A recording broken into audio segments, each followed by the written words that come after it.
Stone Soup, retold by Marilyn Sapienza, illustrations by Hans Wilhelm.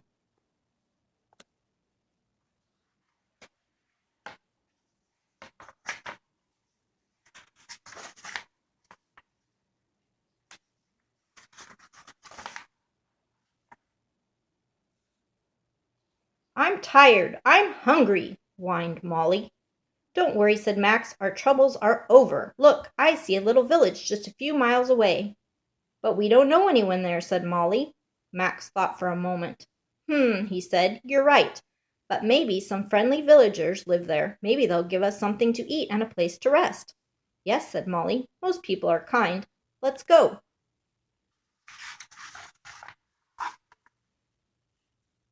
What Molly and Max didn't know is that these villagers weren't kind. They were stingy and mean. Eek! Shouted Mr. and Mrs. Ratfink. Eek! Shrieked their little baby too. Strangers are coming, yelled Mr. Ratfink. They'll want us to share what we have with them. Eek! Squealed baby Ratfink. Let's hide our food. Let's close our shops, said the butcher.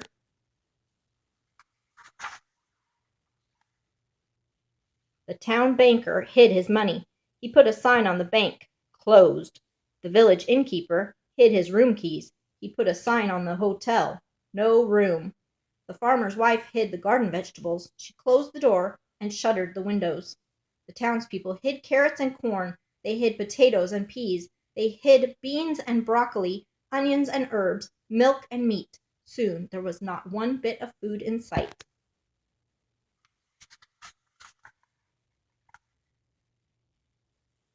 All the villagers practiced looking hungry. By the time Molly and Max reached the village, there was no one around. Where is everyone? Asked Molly. They're probably inside having lunch, reasoned Max. Can't you smell something delicious? Yes, said Molly. It's coming from that house over there. The door is even open a crack. Maybe they saw us coming and are waiting for us, said Max hopefully.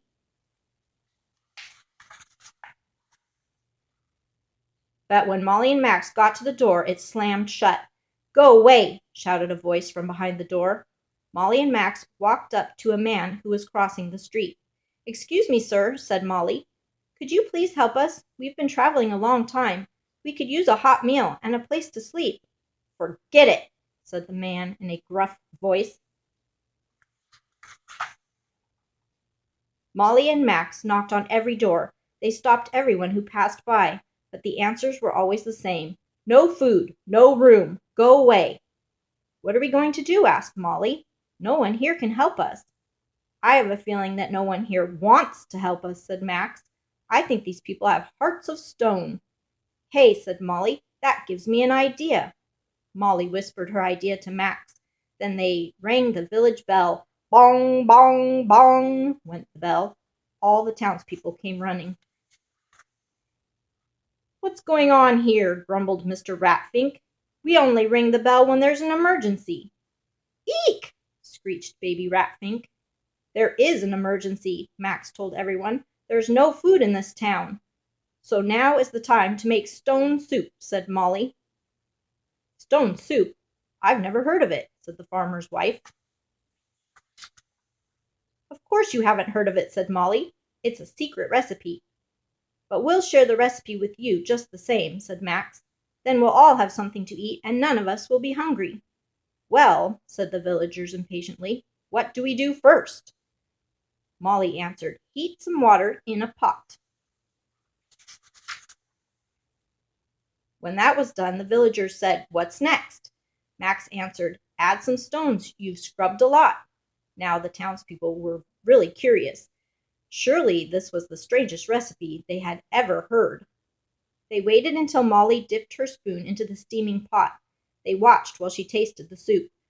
She said, stone soup is very good plain, but it would taste even better if we could make the fancy kind. How do we do that? Asked the mayor. Sprinkle pepper, salt, and herbs, said Molly. Let it boil undisturbed. I have those things, said the mayor's wife. I'll be right back. She hurried back with her pocket full of herbs and spices. Oh, thank you, said Molly, as she added the seasoning to the soup. What's next? Asked the mayor's wife. Drop in carrots, onions, too. Let the soup heat through and through, said Molly. But we'll just have to do without carrots and onions, she sighed. I have those things, said the farmer's wife. I'll be right back. She came back with a sack bulging with carrots and onions. Oh, thank you, said Molly, as she added them to the soup. What's next? Asked the farmer's wife. Molly replied, Stir in milk to make it sweet. Add potatoes for a treat. With milk and potatoes, it would be so much better. I have milk, shouted the butcher's wife, and the banker's wife has potatoes. We'll be right back. The butcher's wife returned with 2 buckets brimming with milk. The banker's wife came back with a basket full of potatoes. Oh, thank you, said Molly, as she added them to the soup. What's next? Asked the banker's wife. Max replied, Toss in meat cubes, let it stew, let it bubble, let it brew. Too bad we don't have any meat, sighed Molly. I know where to get some, said the butcher excitedly. I'll be right back. A short time later, the butcher returned with a huge chunk of meat, which he quickly cut into pieces. Oh, thank you, said Molly, as she stirred the meat pieces into the boiling pot. What's next? Asked the butcher.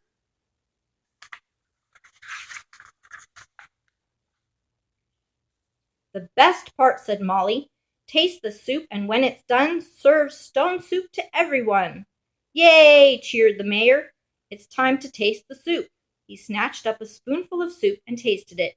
This is the most delicious soup I've ever had, said the mayor, and to think that it's made with nothing but stones and water. Amazing!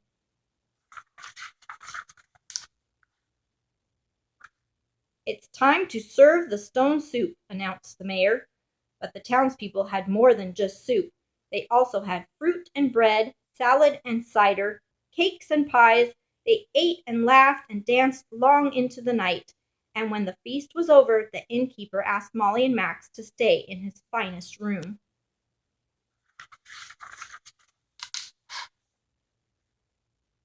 The next morning, everyone waved goodbye to Molly and Max. How can we thank you for the secret recipe? They called. Share stone soup with everyone, sang the travelers. Recipe for stone soup. Heat some water in a pot, add some stones you've scrubbed a lot. Sprinkle pepper, salt, and herbs, let it boil undisturbed.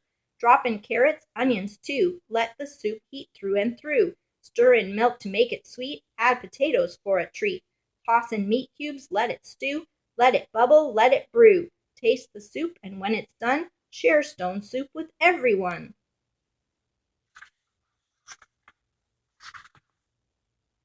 The end.